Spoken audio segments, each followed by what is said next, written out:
precious blood of Jesus Christ.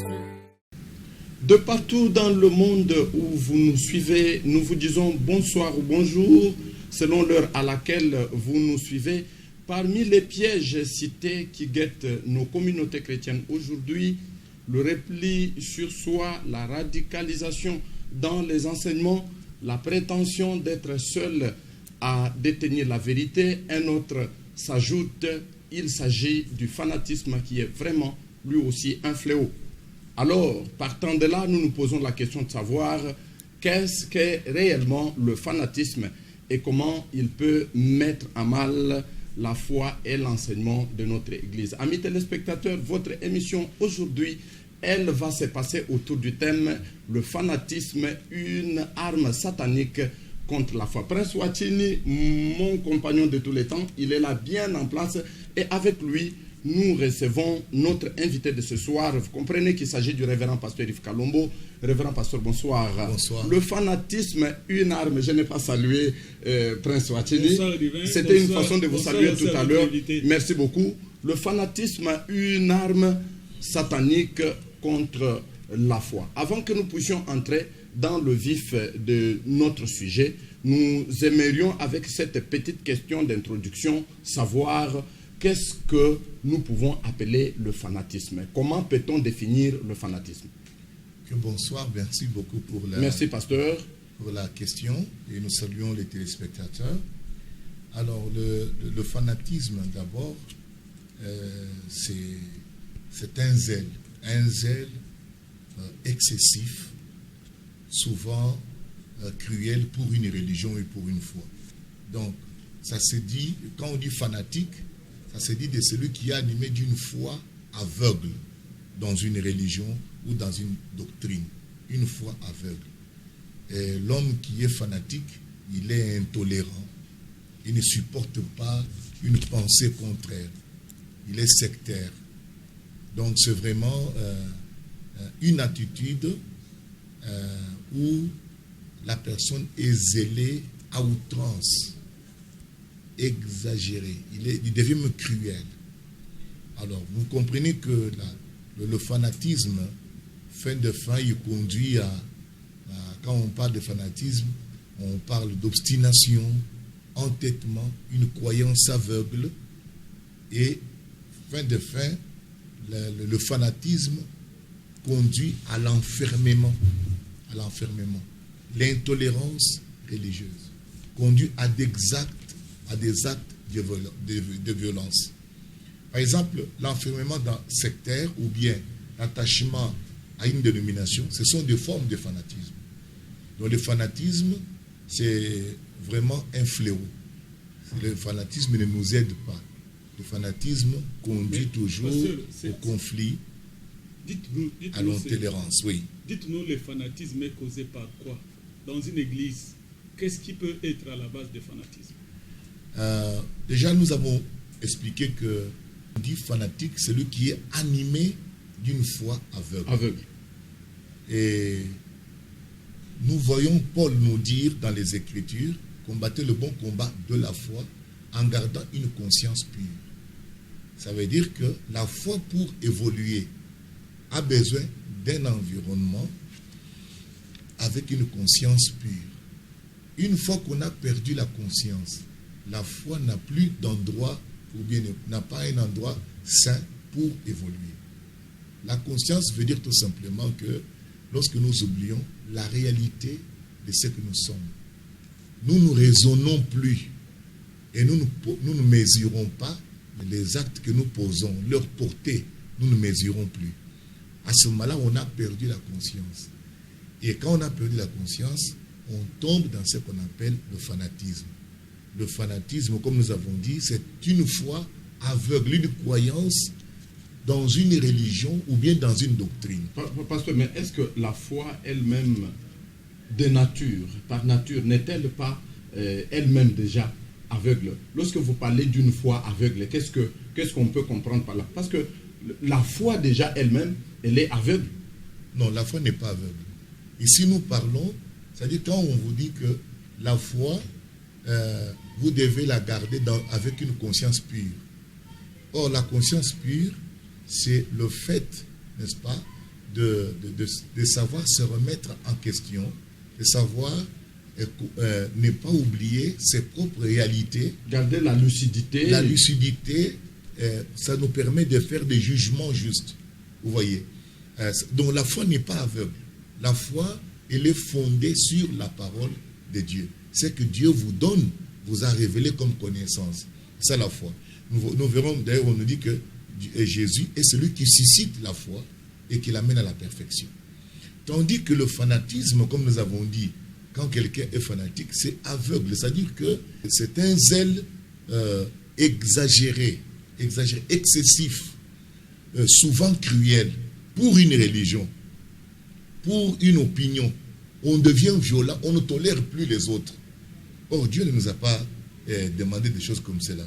Nous voyons que Jésus, il aimait même ses contemporains, il mangeait avec ceux qui ne croyaient pas comme lui, il causait avec eux, et ils n'étaient pas renfermés comme étaient les pharisiens.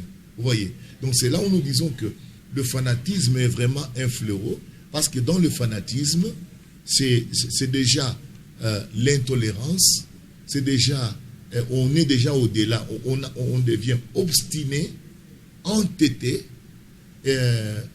on se renferme. Quand on se renferme, c'est-à-dire qu'on ne reçoit plus les idées extérieures. On ne peut plus recevoir des remarques ou quelque chose comme cela. Est-ce que, oui. que la qualité de l'enseignement peut entraîner le fanatisme au sein d'une communauté? Oui, c'est justement ça. C'est-à-dire que l'enseignement, c'est là où nous, les pasteurs, les prédicateurs, doivent être très attentifs. Parce que les gens deviennent radicalisés par les enseignements.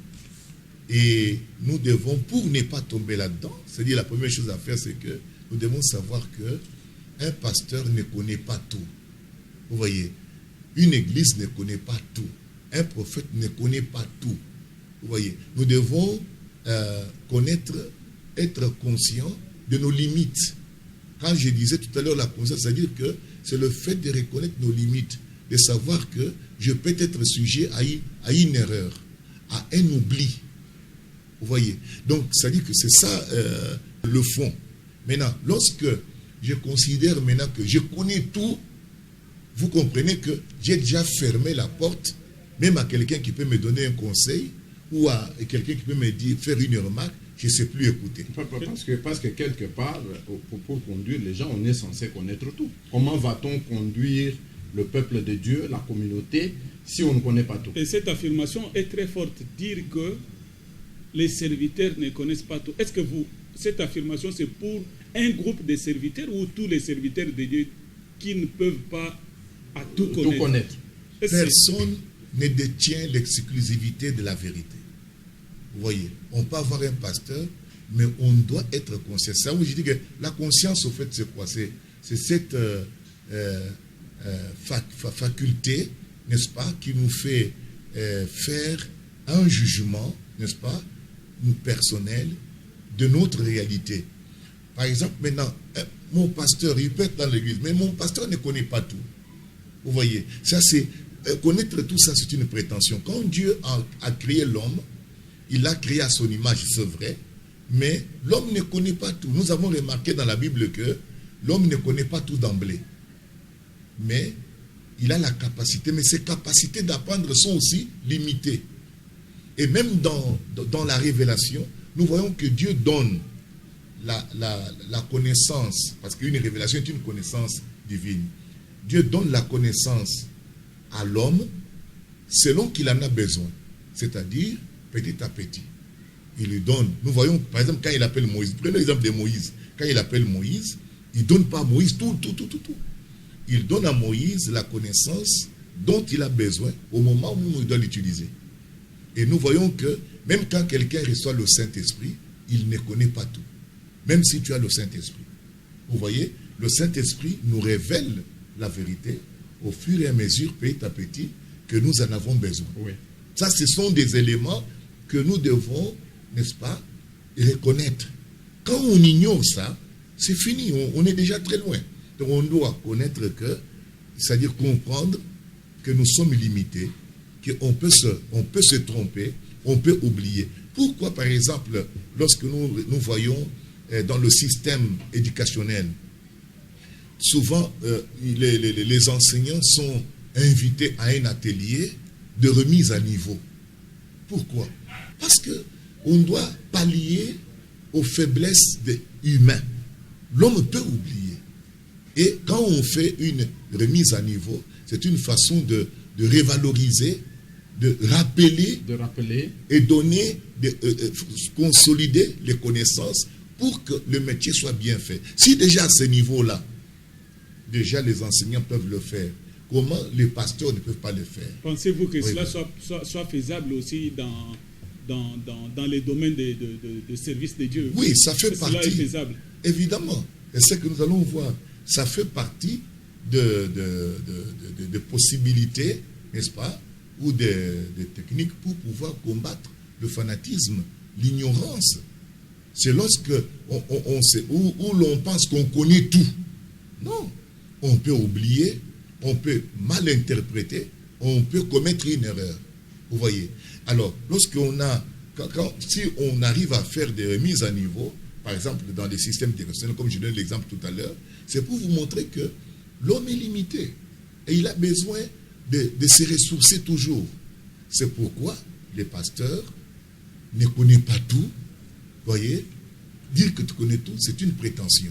Vous voyez, les prophètes ne connaissent pas tout. Nous avons vu dans la Bible que Dieu donnait progressivement la connaissance au fur et à mesure qu'il avançait avec son peuple. Pasteur, on n'est pas loin de tomber dans le charme de prendre directement ce que vous êtes en train de dire. Oui. Mais dire, par exemple, qu'un pasteur connaît tout par rapport à sa mission, limité à une mission. Parce que lorsqu'un pasteur vient, un prophète, un serviteur de Dieu, il a une mission précise que Dieu lui a confiée. Est-ce qu'on peut admettre que dans les limites de sa mission, il connaît tout ce qu'il doit faire pour réussir sa mission? Nous pouvons dire cela, mais pourquoi on fait... Je vais te donner un exemple. Pourquoi, par exemple, un enseignant, que ce soit de l'école primaire, que ce soit de l'école secondaire, pourquoi on doit faire pour lui une remise à niveau? C'est pour pallier justement à des faiblesses humaines. Cela peut être là. Et un homme, mais malgré toutes ses intentions de ne pas faire l'erreur, toutes ses intentions de bien connaître, de bien faire, mais il arrive quand même qu'il se trompe. C'est pourquoi cette réalité-là fait qu'il faut que la personne soit humble et savoir qu'il peut se tromper. C'est la raison pour laquelle, n'est-ce pas, nous ne devons pas devenir radicaux dans nos enseignements. J'enseigne une chose selon les Écritures, mais là où je suis limité, quelqu'un d'autre aussi peut me compléter. Vous voyez, et c'est cette ouverture-là dont nous avons besoin. Parce que dans le fanatisme, on devient enfermé. Vous voyez cela. Et avec un tel zèle aveugle, que même quand on vous montre le contraire, vous ne voulez plus même voir l'autre partie. Donc, c'est pourquoi le fanatisme, c'est vraiment un fléau. Et le fanatisme n'est pas la foi. Parce que les gens peuvent avoir un fanatisme, être dans le fanatisme, pensant, n'est-ce pas, être dans la foi. Non, la foi. Je voulais est demander fondée, quelque chose en rapport avec cela pour savoir si est-ce que quelqu'un ou les membres d'une communauté peuvent tomber dans le fanatisme sans qu'ils les sachent qu'ils sont tombés dans le fanatisme. Exactement. Cela est possible. Cela est possible. Parce que tout à l'heure, tu semblais poser des questions pour savoir comment savoir que quelqu'un est tombé dans le fanatisme. Vous voyez, c'est-à-dire que lorsque nous voyons ces renfermements-là, la personne ne veut plus entendre le contraire. Pour lui, il a déjà l'exclusivité de la vérité. Il ne peut plus rien ajouter. Vous voyez, donc pour lui, il a mis un point à ce qu'il a eu. Il ne peut pas ajouter autre chose. C'est déjà un mauvais signe. C'est un mauvais signe. Maintenant, nous devons savoir, le fanatisme est dans tous les domaines. Il y en a dans la science, il y en a dans la politique. Mais au niveau de l'Église aussi, il y en a dans le domaine religieux. Nous devons faire très attention. Par exemple, Jésus, il était très ouvert, qu'il parlait avec même les gens qui étaient contre lui. il était ouvert à tel point qu'on l'a accusé que c'est l'ami des pécheurs, un mangeur avec les gens de mauvaise vie. Vous voyez, mais il était ouvert. Pendant que les pharisiens, eux, ils étaient tellement fermés et qu'ils ne voulaient même pas partager avec les autres. Vous voyez. Je me demandais même si au temps de Jésus aussi le fanatisme a existé ou au temps des apôtres. C'est exactement comme nous venons d'expliquer. C'est comme par exemple lorsque nous avons dit Pierre, il va descendre par exemple chez Corneille. Mais ses prédispositions religieuses l'empêchaient d'y aller. Mais nous voyons que Dieu lui dit non, tu dois y aller. Vous voyez. Ayant la vérité, tu dois y aller pour aller aider ces gens-là. Et Dieu lui dit même que non, ne considère pas impur, c'est que moi Dieu je considère pur.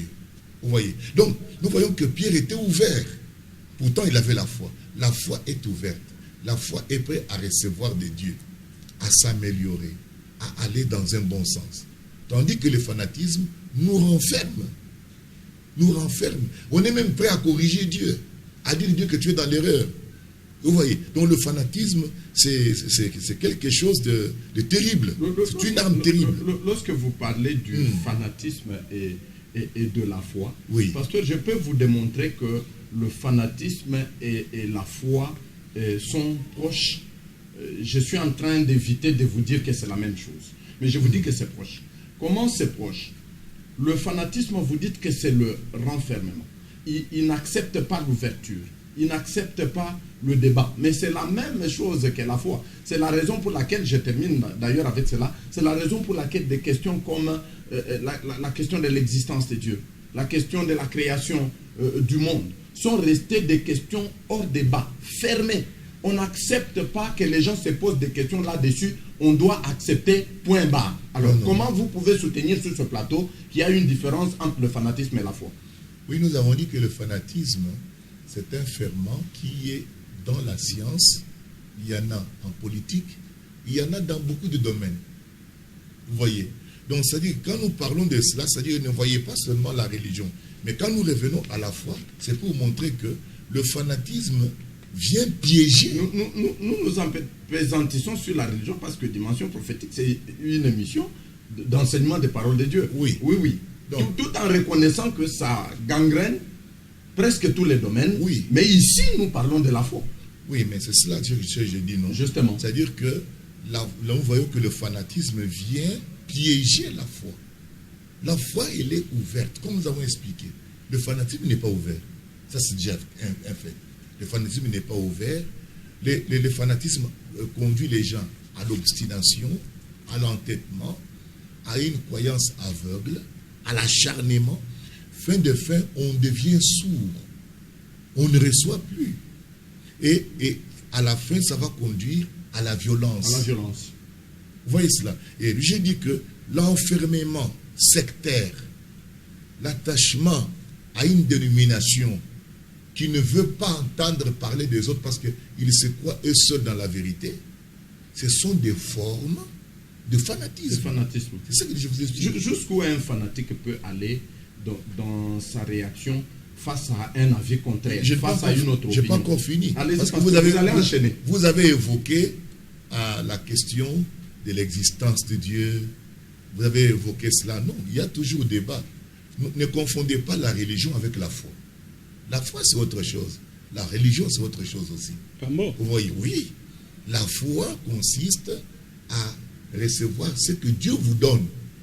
Dieu veut qu'on puisse le tester. Dieu veut qu'on lui demande.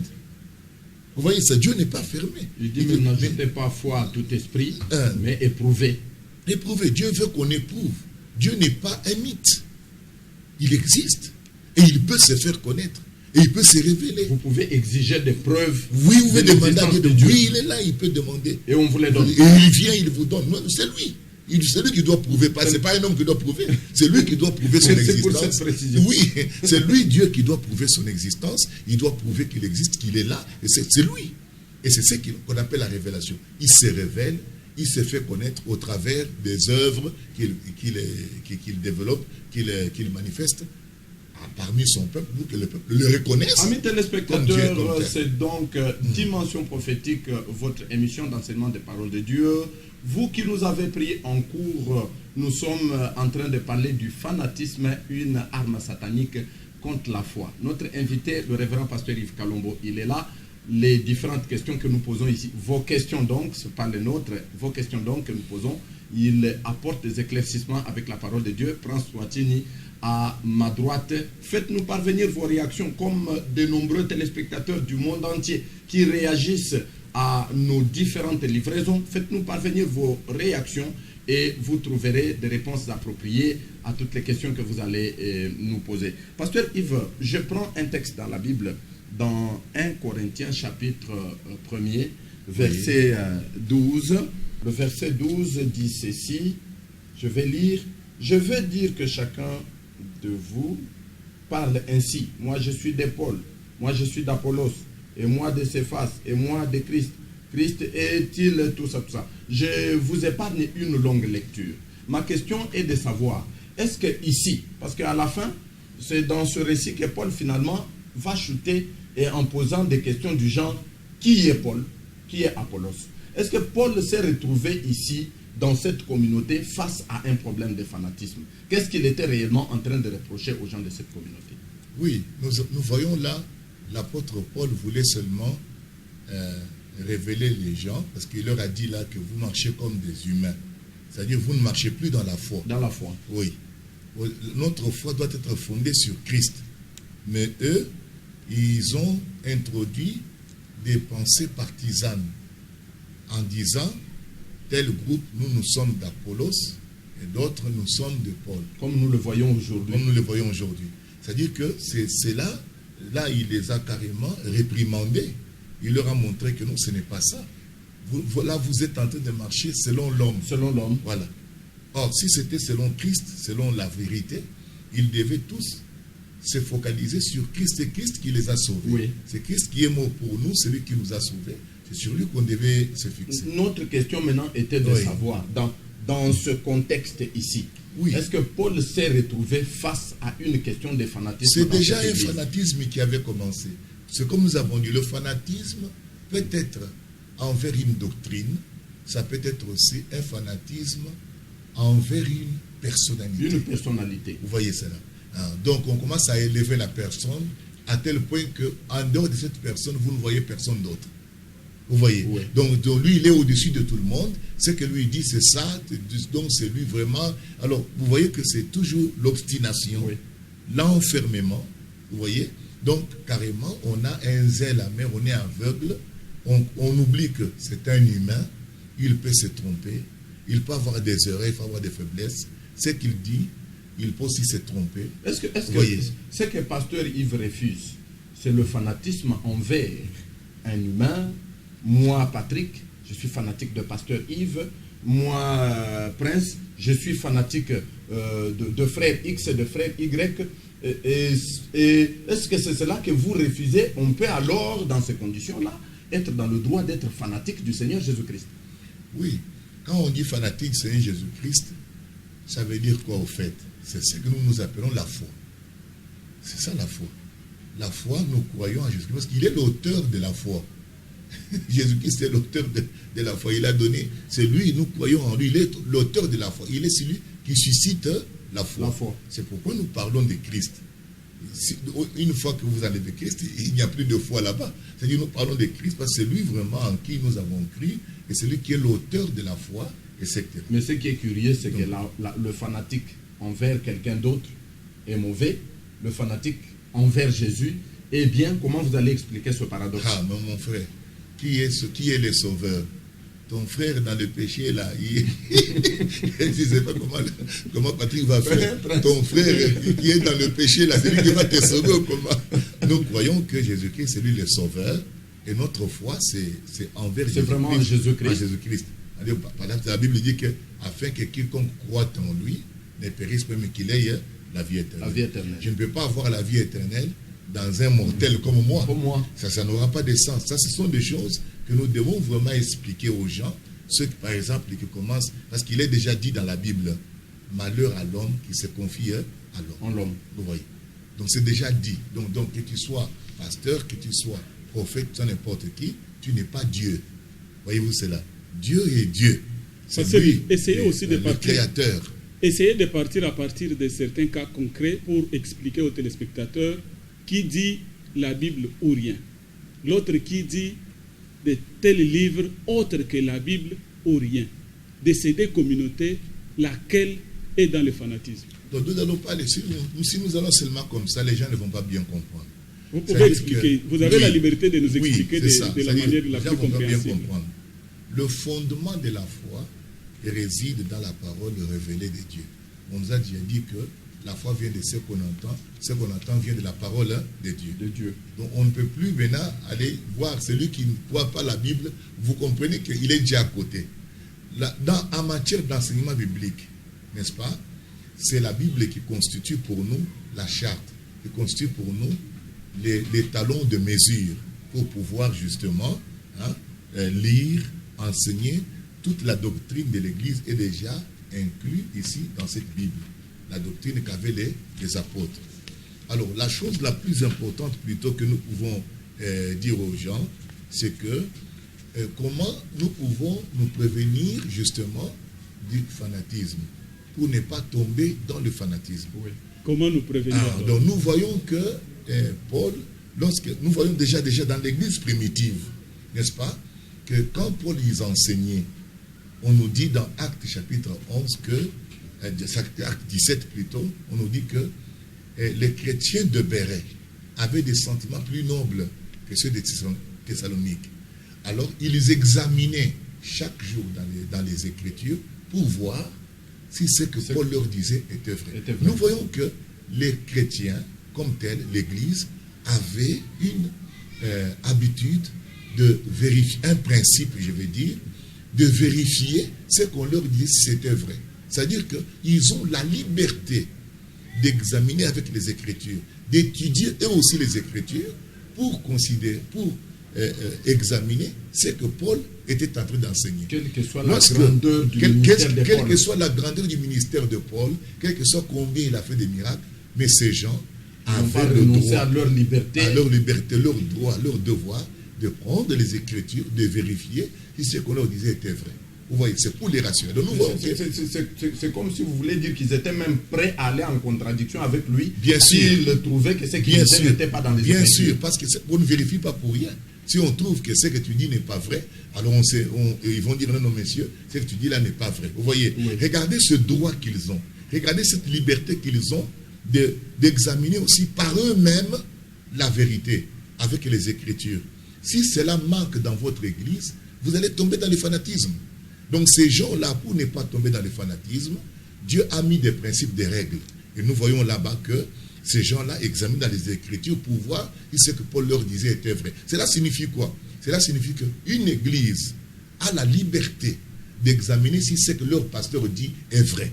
On doit vérifier dans les Écritures. On ne doit pas gober tout simplement comme ça. Et dans le cas des possibles, je vérifie, je trouve que ce que mon pasteur est en train de me présenter n'est pas comme cela. Oui, je lui en parle. Et suis-je dans le droit de les voir et lui demander, lui présenter que cela n'est pas avec les Écritures. C'est ça exactement le but même de l'exercice. À quoi ça sert?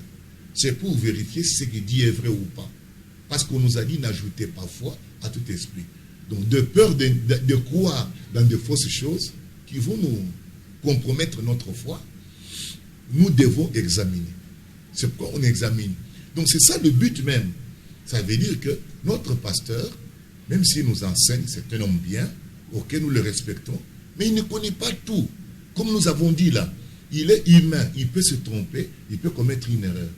Maintenant, quand il nous enseigne, nous avons confiance, nous l'aimons, mais nous vérifions aussi dans les Écritures. Pour d'autres églises, vérifier dans les Écritures signifie vous doutez de votre pasteur. Non, ce n'est pas douter. Ça, c'est un exercice tout à fait votre droit. Je voulais même dire que les membres des croyants aura peur d'aller se faire qualifier, se faire voir, traiter comme un incrédule.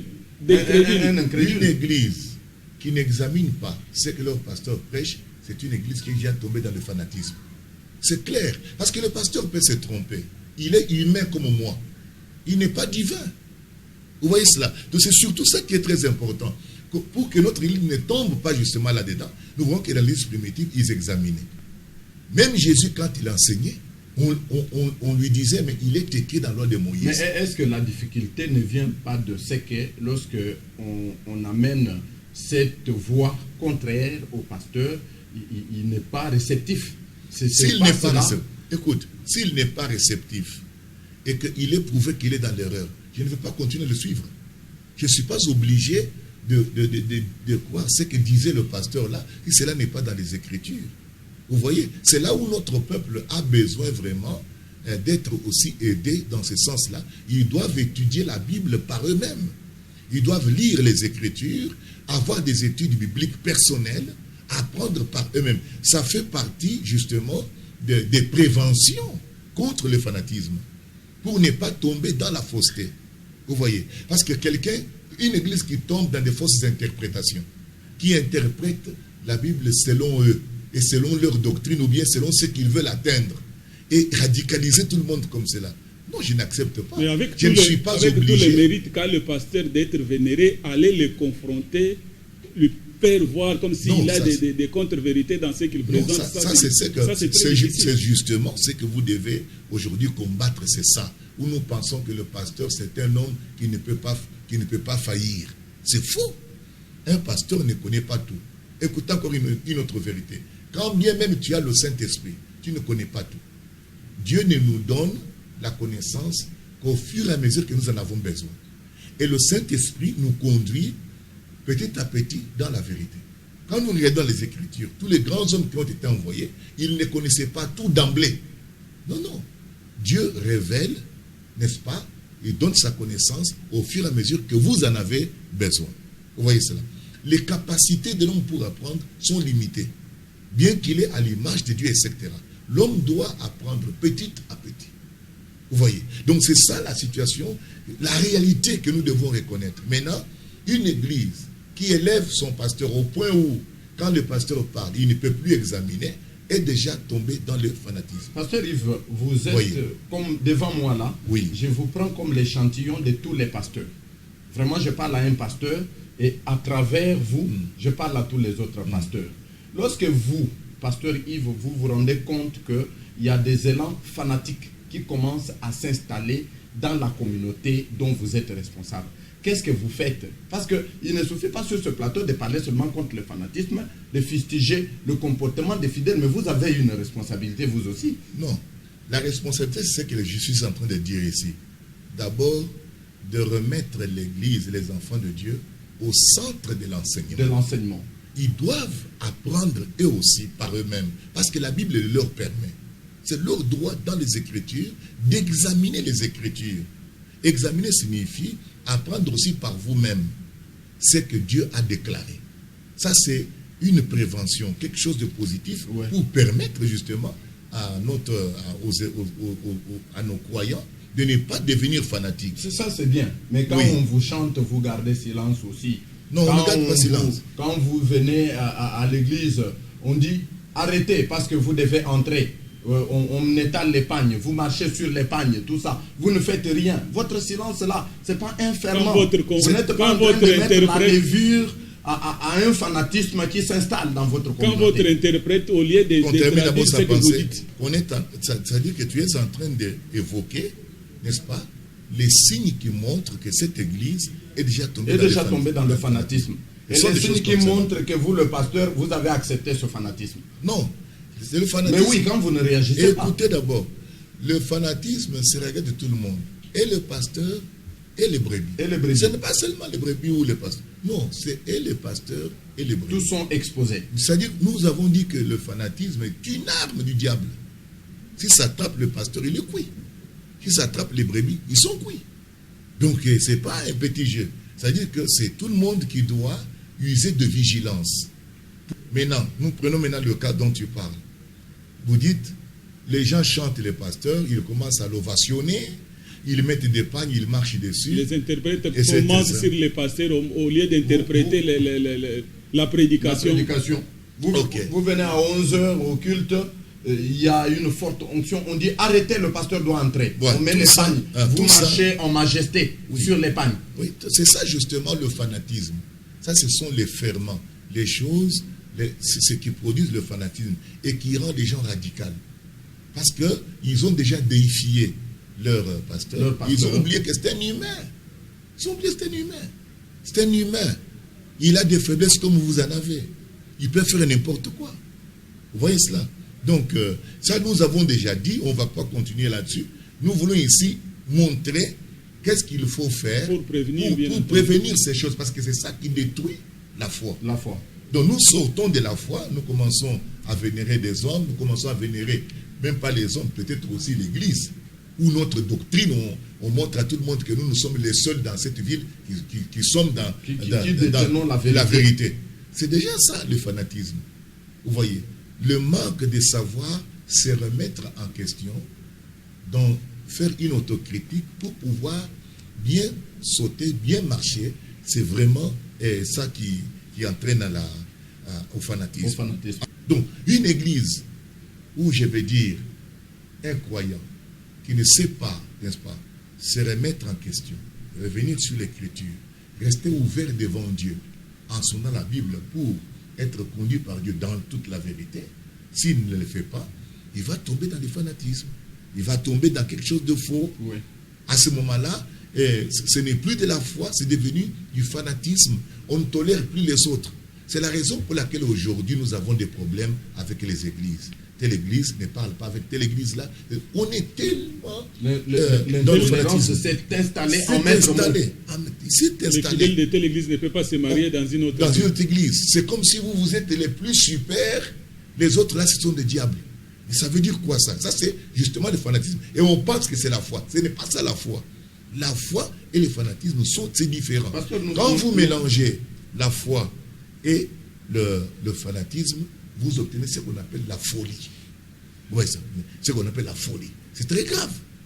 Donc, on doit savoir différencier les choses. Et les pasteurs savoir distinguer. Un bon pasteur doit voir si ces brebis ont la foi ou bien le fanatisme. Lorsque je vous écoute, on nous signale que nous sommes en train de chuter. Lorsque je vous écoute, mais je suis en train de craindre que dans nos communautés aujourd'hui, on n'est plus de fanatiques que de croyants. C'est la vérité. Ce que vous dites est vrai. On a plus de fanatiques que de véritables croyants qui croient la Bible. Parce qu'un pasteur sort de la ligne, personne ne le corrige. Personne ne le corrige. Personne ne se corrige. Ne le corrige. Personne même ne s'inquiète pour dire non, pasteur, ici tu es sorti, regarde ce que dit la Bible. Et surtout, d'autres qui pensent qu'on ne peut pas, n'est-ce pas, faire une remontrance à un homme de Dieu. Ça n'existe pas. Comment on ne peut pas te faire à toi une remontrance? Tu es un humain. Nous sommes humains. Je vous ai dit que malgré le Saint-Esprit que vous allez avoir, vous ne connaîtrez pas tout. Parce que même le Saint-Esprit, quand vous l'avez, il vous donne toujours la connaissance au fur et à mesure que vous en avez besoin. Selon la capacité que tu peux assimiler. Vous voyez cela? Donc c'est déjà clair, ces choses-là. Maintenant, quand nous entrons dans la vénération, n'est-ce pas? On commence à vénérer les serviteurs de Dieu, vénérer notre doctrine, vénérer notre église, et on n'écoute plus les autres. On tombe dans le fanatisme. Le fanatisme est une arme satanique contre la foi. Pasteur, oui. Une caméra devant vous, dites aux téléspectateurs qui nous ont suivis pendant toutes les 40 minutes un mot, un résumé qu'ils peuvent retenir par rapport à tout ce thème que nous avons exploité aujourd'hui. Vous devez savoir, bien-aimés, ne confondez pas la foi avec le fanatisme. Le fanatisme, c'est une croyance aveugle, obstinée, où on ne réfléchit plus. On a perdu la conscience. Paul disait que combattez pour la foi, n'est-ce pas, en gardant une bonne conscience. La conscience signifie que vous faites un examen de conscience, vous reconnaissez vos réalités. Et vous ne pouvez pas oublier vos réalités dans la foi. La foi mesure les actes. Vous commencez à poser des actes, n'est-ce pas, que vous mesurez leur portée. Mais dans le fanatisme, vous ne mesurez plus. Vous ne savez plus que tel et tel. Non, on pose des actes comme un fou. Et c'est un grand danger. Donc, pasteur, dans votre église, est-ce que tu as des gens qui ont la foi assis dans les Écritures ou bien tu as les fanatiques? Les fanatiques, ce sont des gens qui viennent te flatter, toi, pasteur. Ils peuvent te flatter pour certaines causes, n'est-ce pas? Ils peuvent devenir des fanatiques de votre église, de votre personne, etc. Cela n'est pas la foi. Et ils ne vont plus vous aider lorsque vous êtes dans l'erreur. Et quand tu es dans l'erreur, on ne peut pas t'aider. Alors là, c'est très dangereux. Et lorsque nous, les pasteurs, nous sommes là, nous ne pouvons plus nous laisser être corrigé, être, par exemple, conseillé, à ce moment-là, ça devient très dangereux. Voyez? Donc, c'est ça. Nous parlons sur le fanatisme qui est un grand danger, une arme satanique contre la foi. Et nous sommes en train de voir plusieurs églises sur dans notre pays où les gens se radicalisent, où les gens sont devenus fanatiques. Et au point où on ne peut plus leur présenter une vérité, ils sont prêts, même ils deviennent violents. Et c'est ça le danger. Donc, le fanatisme est une arme satanique. Et pour mieux la combattre, nous devons brandir les Saintes Écritures. Apprendre à nos fidèles à lire par eux-mêmes aussi, à étudier la Bible par eux-mêmes aussi, à examiner tout ce que nous recevons des hommes de Dieu avec les Écritures. C'est ce qu'on nous a dit, de ne pas ajouter foi à tout esprit. Nous avons la responsabilité d'examiner. Nous avons le droit divin d'examiner. Peu importe ce que dit un homme, quel que soit son ministère, sa grandeur, nous avons le droit divin d'examiner ce qu'il dit. Et c'est conforme à la parole de Dieu. Si ce n'est pas conforme, nous devons avoir le courage de lui dire, ce que tu dis n'est pas conforme aux Écritures, je ne le crois pas. Voilà la vérité. Maintenant, c'est ça que je pouvais dire, en peu de mots. Que le Seigneur vous bénisse. Merci beaucoup, Pasteur Yves, au nom de téléspectateurs qui ont suivi pendant tout ce temps. Je vous dis infiniment merci pour tous ces éclaircissements. Merci. Le sujet était tellement vaste, le débat houleux. Merci également à Prince Ouattini. Amis téléspectateurs, nous n'avons pas tout dit. Le débat est resté ouvert. Le numéro de téléphone qui est là, c'est pour vous. Réagissez, enrichissons ce sujet ensemble, avec vous. Nous avons pris les quelques questions que vous nous avez données, d'une manière ou d'une autre. Nous les avons posées au pasteur. Les réponses étaient on ne peut plus claires. Et donc, nous laissons le champ ouvert. Réagissez, enrichissons ensemble le débat. Rencontrons-nous au prochain numéro de Dimension Prophétique avec le même plaisir. Que la bénédiction de Dieu vous atteigne dans vos maisons. Bye bye et à la prochaine.